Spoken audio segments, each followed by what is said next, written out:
বাংলাদেশি সাংবাদিকতা ও গণমাধ্যমের স্বাধীনতা নিয়ে রিপোর্টার্স উইদাউট বর্ডার্স RSF 2024 সালে যে প্রতিবেদন প্রকাশ করেছে তাতে ভুল তথ্য আছে বলে জানিয়েছেন তথ্য ও সম্প্রচার প্রতিমন্ত্রী মোহাম্মদ আলী আরাফাত।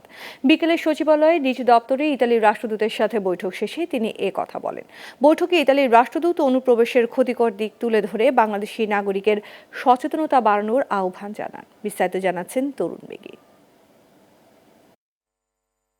রোববার বিকেলে তথ্য ও সম্প্রচার প্রতিমন্ত্রী মোহাম্মদ আলী আরাফাতের সাথে সৌজন্য সাক্ষাৎ করতে সচিবালয়ে যান ইতালির রাষ্ট্রদূত অ্যান্তোনিও আলেসান্দোর। মন্ত্রীর দপ্তরে ঘণ্টাব্যাপী বৈঠক করেন তারা।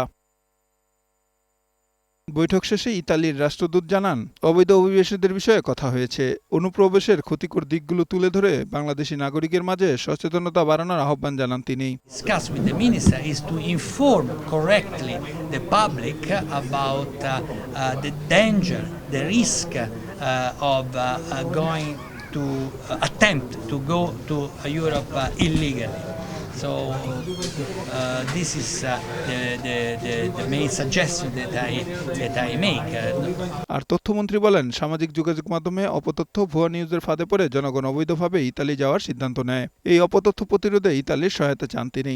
সামাজিক যোগাযোগ মাধ্যমে যত অপতথ্য আছে এবং ফেক নিউজ আছে, যে গুজব আছে, গুজবের শিকার শুধু যারা এই মাইগ্রেশনের জন্য হিউম্যান ট্রাফিকিং এর শিকার হয় তারাই না, বিভিন্ন সেক্টরে অনেকে আছে। এইটা নিয়ে আমরা কিভাবে একসাথে কাজ করব।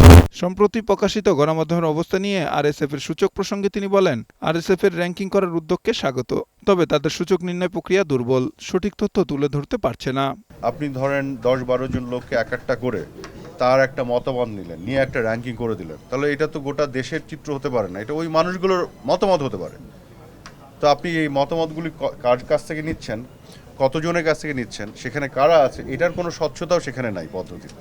তাহলে খুবই হাইলি একটা একটা দুর্বল একটা পদ্ধতি, সেটা দিয়ে আসলে রিফ্লেকশন হয় না। তিনি জানান, বাংলাদেশ সম্পর্কে RSF এর প্রকাশিত প্রতিবেদনে ভুল রয়েছে, যার প্রতিবাদ পাঠানো হবে। গত রিপোর্টে তারা কতগুলো ভুল তথ্যও দিয়েছিল।